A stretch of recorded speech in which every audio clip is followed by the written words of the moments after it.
our first big event in the books of First and Second Kings is this huge split.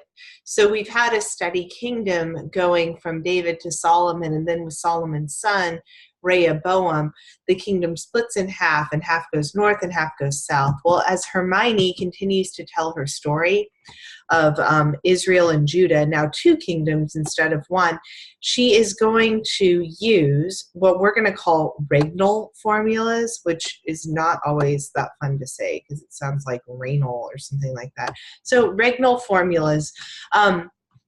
Whenever Hermione, our Deuteronomist, who wrote all of Joshua through Second Kings during the exile to explain how the exile could have happened, whenever she talks about the northern kingdom, one of the kings of the northern kingdom, she always uses this evaluation. So-and-so did evil in the sight of the Lord and followed the sins of Jeroboam. And remember, the sins of Jeroboam were to have the people worship these golden calves at Dan and Bethel. When she talks about the kings of Judah, she's a little bit different. Sometimes, twice in fact, she'll give a king of Judah complete approval. They did what was right in the sight of Yahweh, and they walked in the ways of David. So that's when a king does completely great. And those two complete approvals are reserved for a king named Hezekiah and a king named Josiah. Other times she'll give qualified approval. So-and-so did well, but they didn't remove the places where people were worshiping idols throughout the kingdom. And then sometimes she'll say, so-and-so was evil in the sight of Yahweh. So sometimes she'll give as bad an evaluation of a king in the south as she would of a king in the north. But this kind of helps her organize the kings into very bad, not great, and awesome. Something like that. So that's kind of how she's organizing the way that she talks about these kings. Now, this is just really quickly to show you what we have going on in the kings of Israel, the northern kingdom, and the southern kingdom. Broadly, what I want you to see here is that every time there's a dotted line, that means that the dynasty is ending. That means that Jeroboam has a kid named Nadab, and Nadab's rule is taken over by some other guy named Baasha, just some other dude, right? So the dynasty doesn't last very long. And again, with Elah and Zimri, it's a quick turnover, one coup after another. So we've got a lot of instability here. And then finally, with Omri, we have a little bit more stability, and his son Ahab. But you're going to see really quickly that with Ahab is overthrown by Jehu, and Jehu has the most lasting dynasty, maybe you could say, but then shortly after that, things just start to get really messed up. So I don't know, do with that what you will. Things are pretty unstable over here in the northern kingdom, but take a look over here in the southern kingdom. We've got from the time of David to Solomon, to Rehoboam, then we've got just a straight line. It's never broken. Someone from David's family is always on the throne until Jehoiachin. He's our last one in the line of David. And this is in 587 when the kingdom is destroyed and Jerusalem is destroyed. So that is just bare bones what I wanted to show you here. Unstable, pretty stable.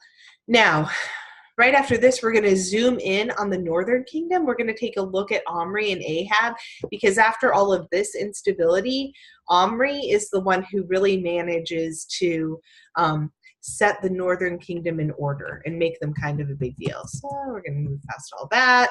Okay, so the Omrides, the northern kingdom of the Omrides, they're the most significant dynasty because they are the ones who managed to make the northern kingdom great again. It had never been great, and so it's not really again, but that's a slogan that we know now.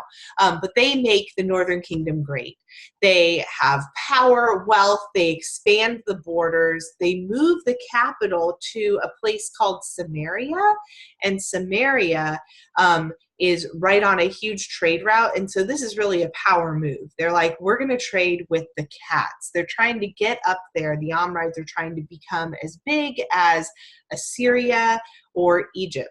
So they do a good job. However, after Omri, his son Ahab is just not as good. And you probably know of people, I've often heard like Michael Jordan was amazing. He was the best basketball player of all time. Some people have said that he's the GOAT. But his sons are just not that good at basketball. They're not as good as him. Well, Ahab, Omri's son, was just not as good at making Israel great as his dad was. And a lot of what Ahab did was really terrible, according to Hermione, our Deuteronomist, because he married a woman named Jezebel. And Jezebel, you're not supposed to marry foreigners, right?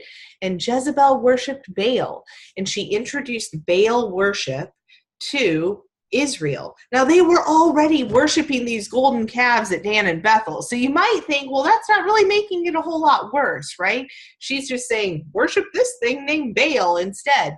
I'm with you. But this really angered a set of prophets. The first prophet, his name was Elijah, and Elijah super hated Ahab and Jezebel because they worship. They introduced Baal worship. And Elisha is going to be, Elijah's successor as a prophet, and both of them are going to be on Ahab and Jezebel's case for worshiping Baal. Now, all of this comes to a head one day. You can ignore that one. When Elijah challenges the prophets of Baal, so Elijah is a prophet of Yahweh, and he challenges the prophets of Baal to a showdown on Mount Carmel. And so I've broken you guys up into two groups. One group is going to deal with how this showdown goes and who wins the showdown. And the other group is going to deal with what Elijah's reaction is to everything that happens. And then we'll come back and we'll talk about it some more.